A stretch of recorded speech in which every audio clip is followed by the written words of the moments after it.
지금도 you're on my mind all the time. I wanna tell you but I'm super shy, super shy.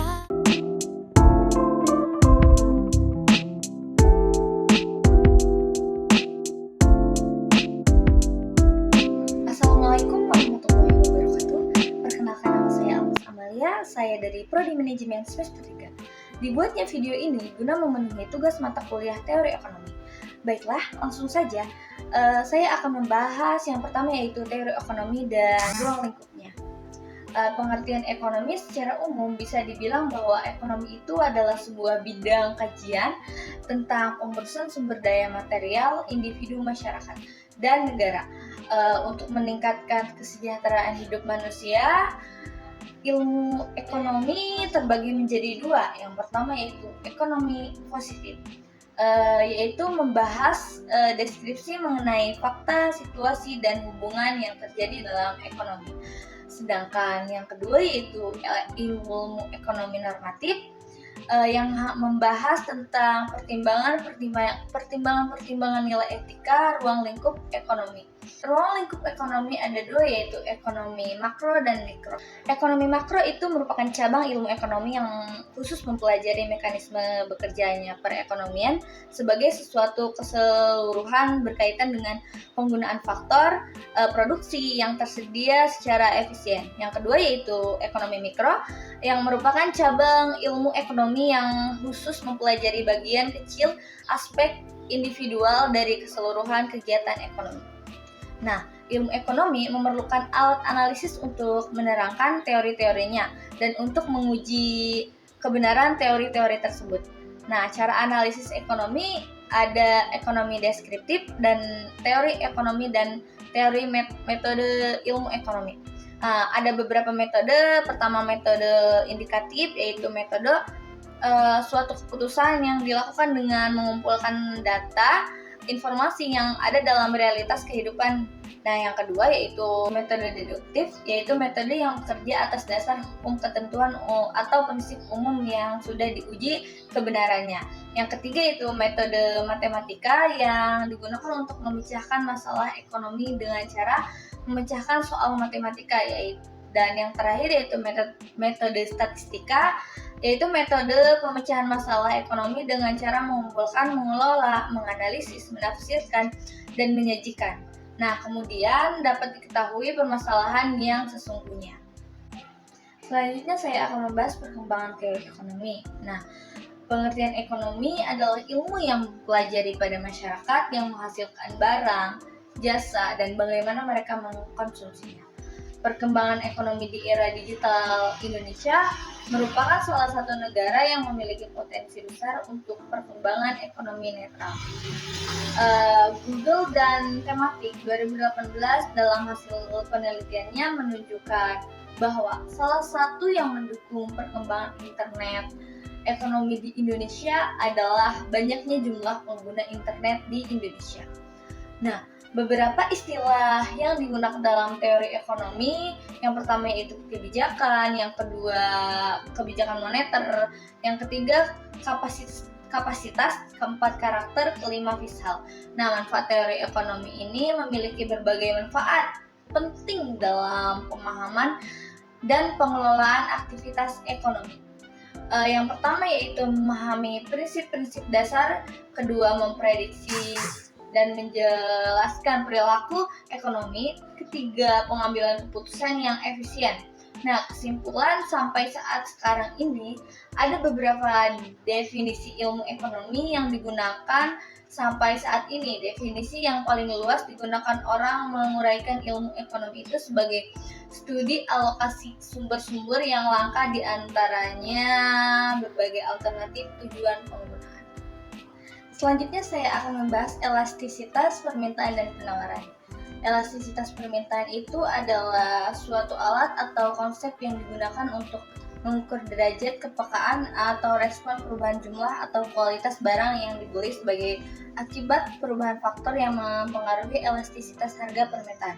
Respon jumlah permintaan akibat perubahan harga barang, atau dengan kata lain merupakan perbandingan daripada presentasi perubahan jumlah yang diminta dengan persentase perubahan dengan harga di pasar. Nah, elastisitas pendapatan itu koefisien yang menunjukkan sampai di mana besarnya perubahan permintaan terhadap suatu barang sebagai akibat daripada perubahan pendapatan pembelian, dinamakan elastisitas permintaan pendapatan atau secara ringkas elastisitas pendapatan. Jenis elastisitas permintaan pertama yaitu permintaan tidak elastis sempurna, kedua permintaan tidak elastisitas, ketiga permintaan uniter elastisitas, keempat permintaan elastisitas, kelima permintaan elastis sempurna elastisitas tak terhingga.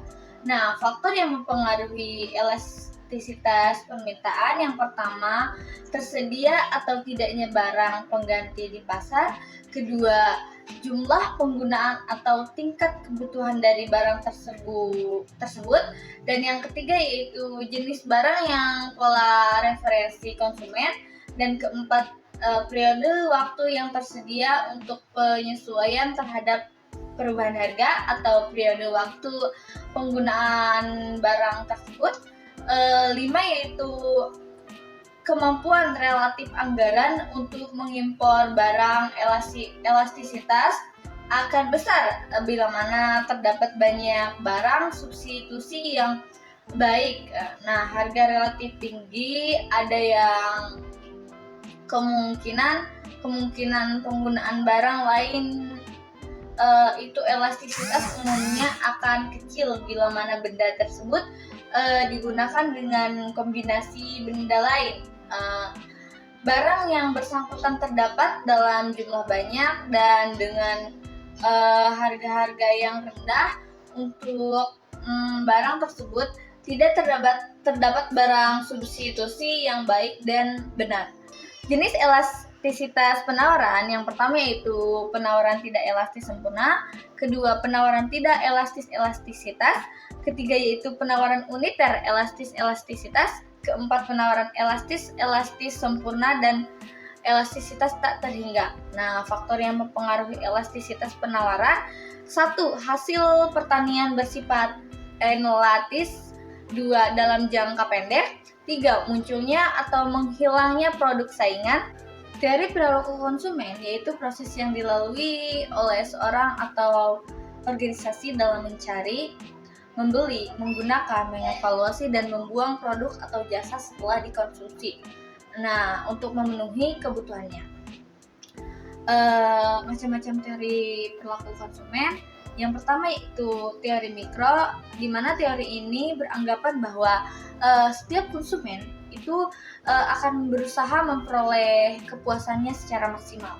Nah, yang kedua adalah psikologis, di mana teori-teori ini mendasarkan diri pada faktor psikologis individu yang mempengaruhi oleh kekuatan lingkungan. Ketiga yaitu teori antropologi, di mana teori ini itu juga perilaku yang pembelian atau suatu kelompok masyarakat. Ada dua macam pendekatan. Pertama yaitu pendekatan marginal atau kardinal. Nah, didasarkan pada asumsi bahwa tingkat kepuasan yang diperoleh konsumen dari mengkonsumsi barang dapat diukur dengan satuan tertentu seperti rupiah, jumlah unit, atau buah, dan lain-lain. Yang kedua yaitu pendekatan ordinal, di mana pendekatan ini itu menyatakan bahwa utilitas itu tidak dapat dihitung, melainkan hanya dapat dibandingkan. Nah, manfaat perilaku konsumen yaitu membujuk konsumen untuk membeli produk yang dipasarkan, memahami konsumen dalam berperilaku, memahami mengapa dan bagaimana konsumen itu mengambil keputusan. Selanjutnya saya akan membahas teori biaya dan penerimaan. Teori biaya itu adalah jumlah uang atau sumber daya yang dikeluarkan atau dikorbankan untuk mendapatkan atau menghasilkan suatu barang atau jasa. Teori biaya dan penerimaan ini adalah konsep dasar dalam ekonomi yang digunakan untuk memahami bagaimana perusahaan itu membentuk keputusan produksi dan menentukan tingkat output yang optimal. Nah, macam-macam biaya produksi itu yang pertama yaitu biaya tetap. Biaya tetap ini adalah biaya yang dalam kurun waktu tertentu itu jumlahnya tetap dan tidak berubah. Nah, yang kedua yaitu biaya variabel, di mana biaya variabel itu pengeluaran yang jumlahnya tidak tetap atau berubah-ubah sesuai dengan jumlah yang dihasilkan. Ketiga, yaitu biaya total.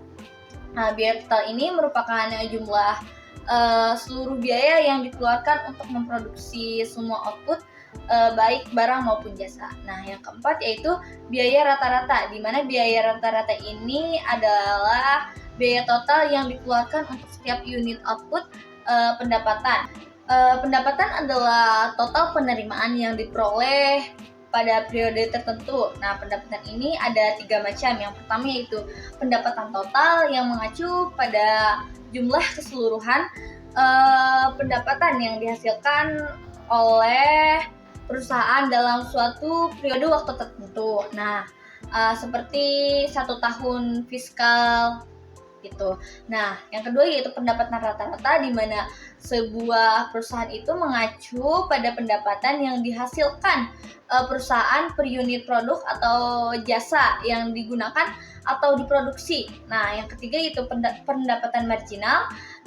Pada sebuah perusahaan adalah pendapatan tambahan yang dihasilkan ketika perusahaan memproduksi dan menjual suatu unit produk atau jasa tambahan. Nah, faktor yang mempengaruhi penerimaan suatu harga dan kebijakan, yang pertama yaitu penetapan harga, kedua permintaan pasar, ketiga elastisitas harga, keempat pengembangan produk dan inovasi, kelima pemasaran dan promosi, 6 kondisi ekonomi, 7 ketentuan hukum dan regulasi, 4 keputusan konsumen. Selanjutnya yaitu teori produksi dan kegiatan perusahaan. Nah, bentuk-bentuk organisasi perusahaan adalah institusi atau lembaga yang menggunakan atau memanfaatkan dan mengorganisasikan faktor produksi untuk menghasilkan suatu barang dan jasa. Nah, fungsi produksi itu adalah hubungan teknis antara faktor produksi dengan hasil produksi. Teori produksi dengan satu faktor perubahan adalah teori produksi yang sederhana yang menggambarkan mengenai hubungan di antara tingkat produksi teori produksi dengan 2 faktor berubah. Misalnya yang dapat diubah adalah tenaga kerja dan modal. Kedua, faktor produksi ini dapat dipertukarkan penggunaannya. Nah, kesimpulannya adalah organisasi perusahaan dapat dibedakan menjadi 3 bentuk secara umum, yaitu perusahaan perseorangan. Nah, perusahaan perseorangan itu adalah perkongsian dan perusahaan terbatas di mana masing-masing memiliki kelebihan dan kelemahan yang mendasar. Dalam teori ekonomi, berbagai jenis perusahaan dipandang sebagai unit badan usaha yang mempunyai tujuan yang sama. Terima kasih. Itu saja pemaparan materi yang bisa saya sampaikan. Terima kasih. Assalamualaikum warahmatullahi wabarakatuh.